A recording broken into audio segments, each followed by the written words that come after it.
नमस्कार साथियों, देवव्रत क्लासेस में आपका हार्दिक स्वागत अभिनंदन है।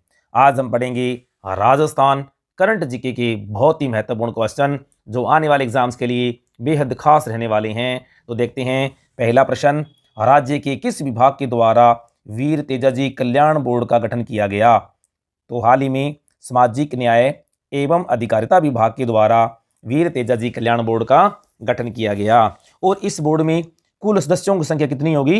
9, जिसमें एक अध्यक्ष, एक उपाध्यक्ष और 7 क्या होंगे? सदस्य होंगे।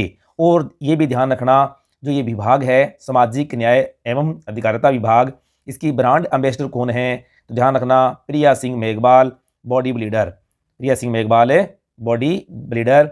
और ये भी ध्यान रखना, राज्य के सामाजिक न्याय एवं अधिकारिता मंत्री कौन है? श्री टीकाराम जूली। अगला प्रश्न है, राजस्थान की किस पुलिस सब इंस्पेक्टर ने नेशनल ओपन थ्रो प्रतियोगिता में कांस्य पदक जीता? तो ध्यान रखना, जयपुर की कचनार चौधरी ने, जयपुर की कचनार चौधरी ने नेशनल ओपन थ्रो प्रतियोगिता में क्या जीता? कांस्य पदक जीता। अगला प्रश्न है, खेलो इंडिया वीमेन साइकिलिंग लीग के सभी पदक है वो राजस्थान की टीमों ने जीते। तो यह प्रतियोगिता किस राज्य में संपन्न हुई? ध्यान रखना, सवाई मान सिंह स्टेडियम जयपुर राजस्थान में क्या है ये प्रतियोगिता संपन्न हुई। इसमें 6 राज्यों की टीमों ने भाग लिया, लेकिन सारे के सारे पदक है वो राजस्थान की टीमों ने जीतकर इतिहास रच दिया। अगला प्रश्न है, राजस्थान स्कूल शिक्षा परिषद द्वारा जिला स्तर पर किन विद्यालयों की एसडीएमसी एसएमसी को श्रेष्ठ एसडीएमसी एसएमसी का खिताब दिया गया?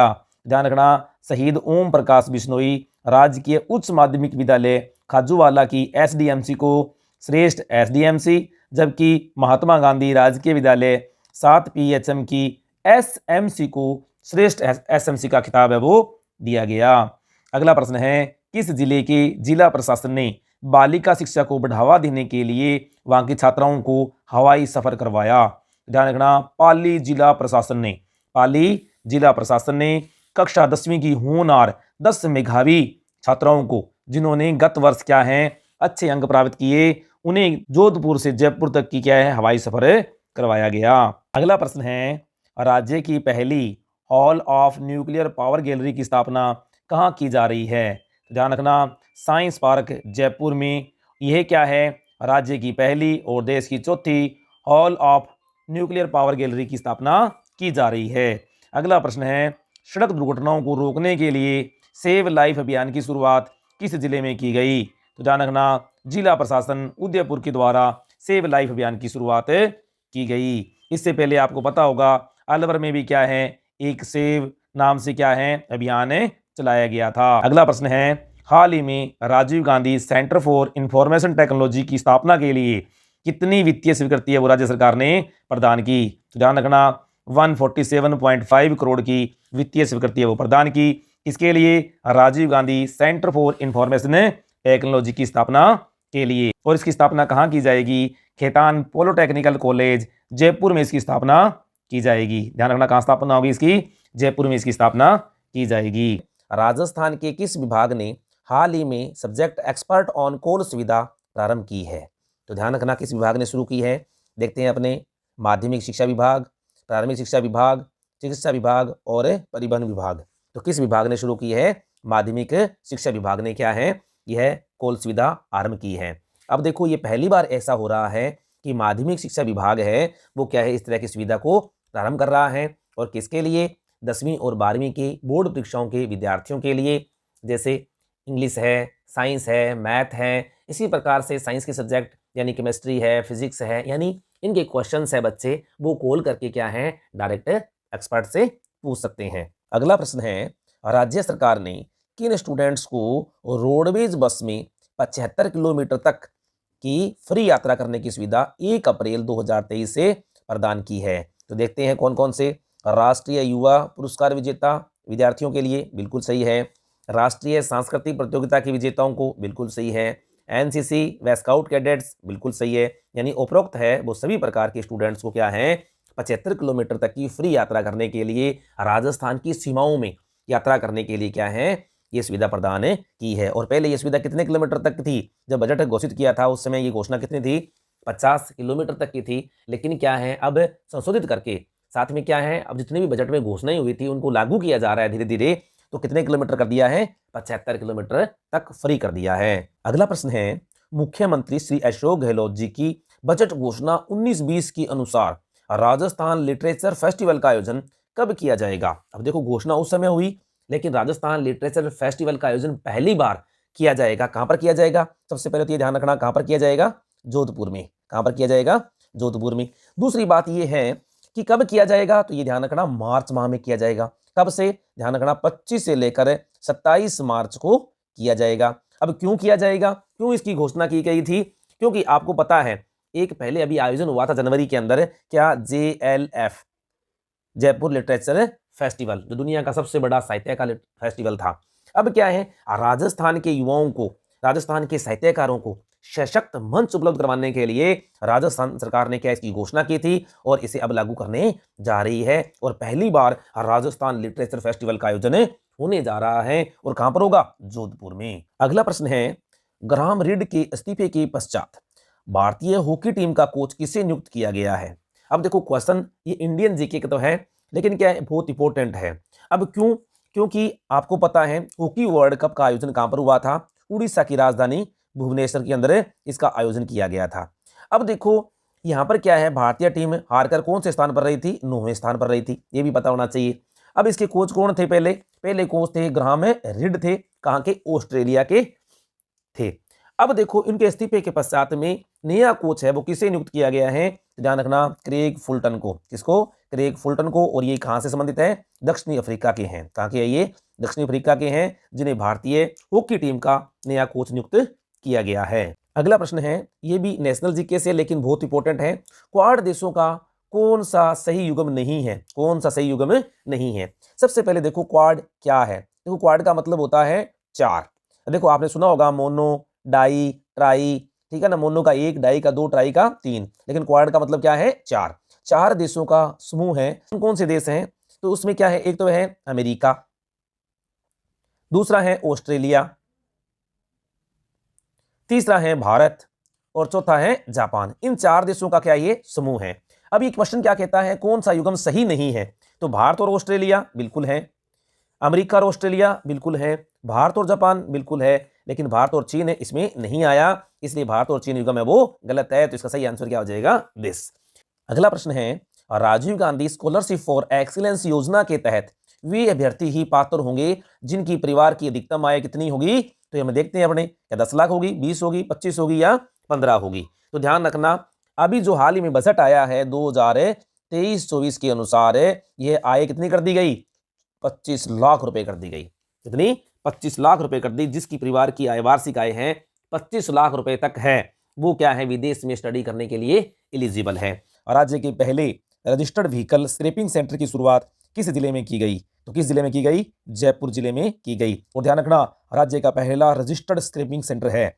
अब देखो इसकी शुरुआत है, यानी शुभारंभ है वो किसने किया, केंद्रीय सड़क परिवहन और राजमार्ग मंत्री श्री नितिन गडकरी ने इसका शुभारंभ किया। कब किया, 28 फरवरी 2023 को। और इसका शुभारंभ किसके सहयोग से किया गया है, टाटा मोटर्स और गंगानगर वाहन उद्योग के सहयोग से इसका शुभारंभ किया गया है। अगला प्रश्न है, विश्व पुस्तक मेला 2023 में दैनिक भास्कर के संपादक डॉक्टर रमेश अग्रवाल की किस पुस्तक का लोकार्पण किया गया, तो ध्यान रखना, जीने की जिद। जीने की जिद पुस्तक किसकी है, ये डॉक्टर रमेश अग्रवाल, और क्या है ये, दैनिक भास्कर के संपादक हैं। और इस मेले का आयोजन कहां पर किया जा रहा है, प्रगति मैदान है नई दिल्ली में। साथियों ये क्वेश्चन कई बार पूछा गया है कि विश्व पुस्तक मेले का आयोजन कहां पर किया गया है, क्योंकि इससे पहले भी आयोजन हुआ है अन्य वर्षों में।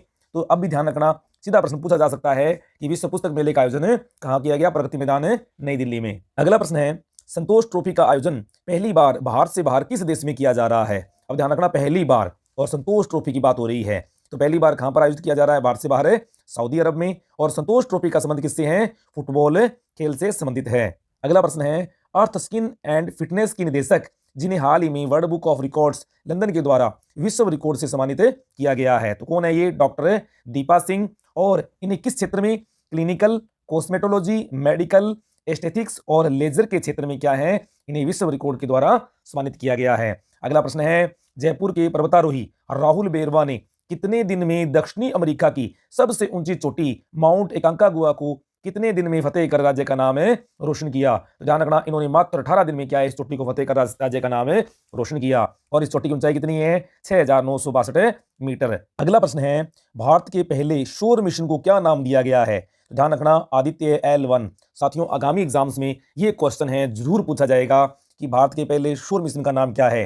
ध्यान रखना, आदित्य L1, जिसकी लॉन्चिंग कब की जाएगी? दिसंबर 2023 तक इसकी लॉन्चिंग की जाएगी। अगला प्रश्न है इसी से संबंधित, हाल ही में इसरो के वैज्ञानिकों ने चंद्रयान मिशन 3 के किस इंजन का सफल परीक्षण किया? ये प्रश्न भी साथियों बहुत इंपॉर्टेंट है। आपको पता है चंद्रयान 1, चंद्रयान 2, 2 मिशन हो चुके हैं और तीसरा मिशन है, इसकी लॉन्चिंग की तैयारी हो रही है और इसके इंजन का सफल परीक्षण है वो हाल ही में कब 28 फरवरी को किया गया है। और इस इंजन का नाम क्या है? Cryogenic engine CE-20। ध्यान रखना, क्रायोजेनिक इंजन है CE-20। और इस मिशन की लॉन्चिंग कब होगी? जून 2023 में। कब होगी? जून 2023 में। साथियों, दोनों के दोनों प्रश्न हैं वो बहुत इंपॉर्टेंट है, आने वाले एग्जाम्स में यहां से क्वेश्चन आपको देखने को अश्योर मिल सकता है। तो साथियों, वीडियो को लाइक कर दिया करो, शेयर कर दिया करो और चैनल पर फर्स्ट टाइम है तो चैनल को सब्सक्राइब अवश्य कर दिया करो। अगला प्रश्न है, हाल ही में न्यूजीलैंड ने किस टीम को मात्र 1 रन से हराकर इतिहास में 1 रन से जीतने वाली दूसरी टीम बनी? तो न्यूजीलैंड ने किसको हराया? इंग्लैंड को मात्र 1 रन से हराकर क्या है, इस मैच को अपने नाम कर लिया। और इससे पहले क्या है, लेकिन ये दूसरा मौका है, ध्यान रखना, इससे पहले वेस्ट इंडीज ने ऑस्ट्रेलिया को क्या है 1993 में 1 रन से हराया था। अगला प्रश्न है, भारत सरकार ने नेशनल हाइड्रो पावर कॉर्पोरेशन को किस हाइड्रो पावर प्रोजेक्ट निर्माण के लिए 32,241 करोड़ रुपए की मंजूरी प्रदान की? तो ध्यान रखना, Dibang hydro power project, Dibang hydro power project. और किस राज्य में? ये भारत के अरुणाचल प्रदेश में। और कहां पर है ये? चीन सीमा के निकट दिबांग नदी पर क्या इस योजना को बनाया जा रहा है। अगला प्रश्न है, देश की तीसरी तिमाही में आर्थिक वृद्धि दर है वो कितनी आंकलित की गई? ध्यान रखना, देश की तीसरी तिमाही में, अब आपको पता है एक वर्ष में 4 तिमाही होती है। कितनी? 4 तिमाही होती है। और सेशन कब स्टार्ट होता है?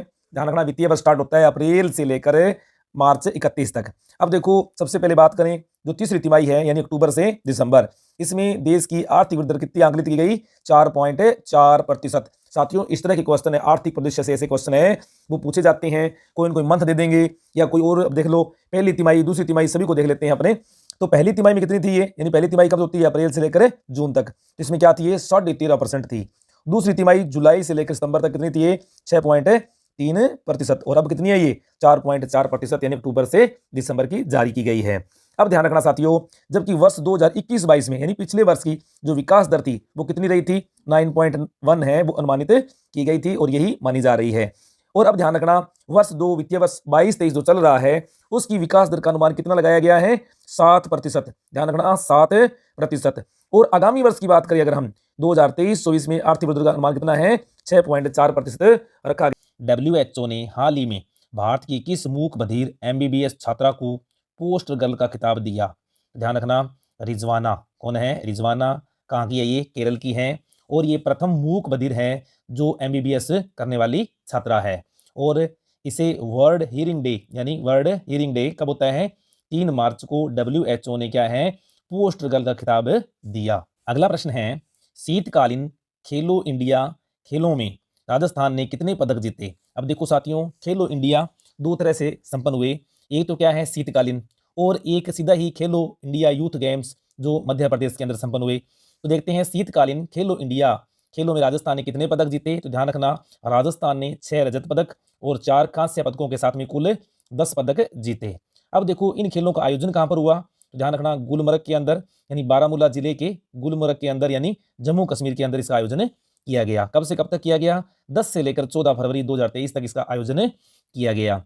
और इसका उद्घाटन किसने किया? केंद्रीय खेल मंत्री श्री अनुराग सिंह ठाकुर ने इसका उद्घाटन किया। और साथ ही कितने? 40 खेलो इंडिया केंद्रों का उद्घाटन भी किया। तो ध्यान रखना, क्वेश्चन ये भी आ सकता है, एक साथ 40 खेलो इंडिया केंद्रों का उद्घाटन किस राज्य में किया गया? तो ध्यान रखना, जम्मू कश्मीर के अंदर। अब देखो, शीतकालीन खेलो इंडिया के अंदर जम्मू कश्मीर है वो कौन से स्थान पर रहा? प्रथम स्थान पर। महाराष्ट्र द्वितीय स्थान पर। और हिमाचल कौन से स्थान पर रहा? तृतीय स्थान पर रहा। अगला प्रश्न देखते हैं अपने, खेलो इंडिया यूथ गेम्स। अभी हमने शीतकालीन खेलो इंडिया गेम्स देखे, अब देखते हैं खेलो इंडिया यूथ गेम्स 2023। अब देखो, ये क्या 5वें संस्करण का आयोजन 30 जनवरी से 11 फरवरी तक कहां पर किया गया? मध्य प्रदेश और नई दिल्ली के अंदर किया गया। इसमें राजस्थान ने कितने? 19 गोल्ड मेडल, 10 सिल्वर और 19 कांस्य पदक के सहित कुल कितने 48 पदक जीते। ध्यान रखना साथियों, प्रश्न बहुत इंपॉर्टेंट है। कितने पदक जीते? कुल 48 पदक जीते। और राजस्थान कौन से स्थान पर रहा? चौथे स्थान पर रहा। अब देखते हैं कि पहले स्थान पर कौन रहा। तो महाराष्ट्र है 161 पदक के साथ में कौन से स्थान पर रहा? प्रथम स्थान पर। हरियाणा 128 पदकों के साथ में द्वितीय स्थान पर। और मध्य प्रदेश है वो 96 पदकों के साथ में तृतीय स्थान पर रहा। और ध्यान रखना, साइकिलिंग के जो गेम्स थे वो सारे के सारे राजस्थान में संपन्न हुए। कहां पर? सवाई मान सिंह स्टेडियम जयपुर में। और सारे के सारे पदक किसने जीते? राजस्थान ने ही जीते। अगला प्रश्न है, भारत ने अपना पहला हाइब्रिड साउंडिंग रॉकेट सिस्टम किन निजी कंपनियों के सहयोग से लॉन्च किया? ध्यान रखना, भारत का पहला हाइब्रिड साउंडिंग सिस्टम की बात हो रही है। तो हाइब्रिड साउंडिंग रॉकेट सिस्टम है वो किन निजी कंपनियों के सहयोग से लॉन्च किया? तो ध्यान रखना, 3 कंपनियां थी। एक थी doctor APJ Abdul Kalam international foundation, दूसरी है स्पेस जोन इंडिया और तीसरी है मार्टिन फाउंडेशन। इन 3 कंपनियों के सहयोग से क्या है, भारत ने अपने पहले हाइब्रिड, ध्यान रखना बार बार कह रहा हूं, हाइब्रिड साउंडिंग रॉकेट सिस्टम को लॉन्च किया। अब देखो इसका मिशन का नाम क्या था? तो इस मिशन का नाम था doctor APJ Abdul Kalam satellite launch vehicle mission 2023। और कहां से किया गया? तो तमिलनाडु के चेंगलपट्टू जिले के पट्टीपुलम गांव से। पट्टीपुलम गांव, ध्यान रखना, पट्टीपुलम राज्य घोषित हो तमिलनाडु। कब किया? 19 फरवरी को इसको लॉन्च किया। और किस लिए? ध्यान रखना, रॉकेट का जो उपयोग है वो क्या होगा? मौसम संबंधी, वायुमंडलीय परिस्थितियों संबंधी और विकिरण अनुसंधान में इसका यूज किया जाएगा। अब इसका नाम क्या दिया गया है? तो ध्यान रखना 150 यानी 150 पिको, यानी 150 पिको। और इसे किसने तैयार किया? 5000 छात्राओं ने क्या है मिलकर इसको विकसित किया। अगला प्रश्न है, केंद्रीय शिक्षा मंत्रालय द्वारा 3 से 8 वर्ष तक के बच्चों के लिए खेल आधारित किस शिक्षण सामग्री को लॉन्च किया गया है? तो किस शिक्षण सामग्री को लॉन्च किया गया है? जादुई पिटारा। ध्यान रखना, वेरी वेरी इंपॉर्टेंट है जादुई पिटारा। आपको पता है कि नेशनल एजुकेशन पॉलिसी 2020 के तहत इससे पहले एक इवोल्यूशन सिस्टम लॉन्च किया गया था जिसका नाम था पारख। उसी तर्ज पर क्या है, आगे बढ़ते हुए, यानी नेशनल एजुकेशन पॉलिसी उसको आगे बढ़ाते हुए क्या एक नया जो शिक्षण सामग्री है उसको लॉन्च किया, इसका नाम है जादुई पिटारा। और कितनी भाषाओं में? ये 13 भाषाओं में। और थीम क्या है? बच्चे खेलते हुए सीखें। और क्या क्या चीजें होगी इसमें? इसमें पोस्टर भी है, पहेली है, कठपुतली है, खिलौने हैं, कहानी की पुस्तकें हैं, फ्लैश कार्ड भी है, वर्कशीट भी है और आमोद प्रमोद के संसाधन और आकर्षक पुस्तकें हैं। और इसकी लॉन्चिंग किसने की? इसकी लॉन्चिंग किसने की? केंद्रीय शिक्षा मंत्री श्री धर्मेंद्र प्रधान ने। कब? 20 फरवरी 2023 को इसको लॉन्च किया। तो साथियों, ये थे आज के बहुत ही महत्वपूर्ण करंट जीके के प्रश्न। वीडियो को लाइक कर दें, शेयर कर दें और चैनल पर फर्स्ट टाइम है तो चैनल को सब्सक्राइब अवश्य कर लें। Thank you.